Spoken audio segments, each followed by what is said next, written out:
উজোর ব্যতীত ২ ওয়াক্ত নামাজ একসঙ্গে পড়িলেও সে কবিরা গুনাহের দরজাসমূহের মধ্য হইতে একটিতে প্রবেশ করিল। দেখেন কত গুরুত্বপূর্ণ একটা কথা। নবী করিম সাল্লাল্লাহু আলাইহি ওয়াসাল্লাম ইরশাদ করিয়াছেন, যে ব্যক্তি শরীয়ত সম্মত উজোর ব্যতীত মানে কোনো শরীয়ত সম্মত কোনো কারণ ব্যতীত ২ ওয়াক্ত নামাজ একসঙ্গে পড়িল, সে কবিরা গুনাহের দরজাসমূহের মধ্য হইতে একটিতে প্রবেশ করিল। আকিল দুররে মানসুর এবং তিরমিজি কিতাবে এই হাদিসটা আছে। বন্ধুরা, আজকে ভিডিওটা এখানে শেষ করলাম। আবার দেখা হবে আপনাদের সাথে অন্য কোনো নতুন ভিডিওতে।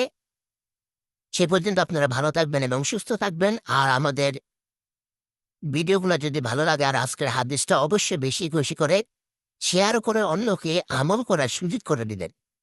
আপনি একটা কষ্ট করে শেয়ার করবেন, এতে করে অন্যরাও এই হাদিস থেকে যদি আমল করতে পারে, এতে করে আপনি নিজেও সওয়াবের অংশীদার হবেন ইনশাআল্লাহ।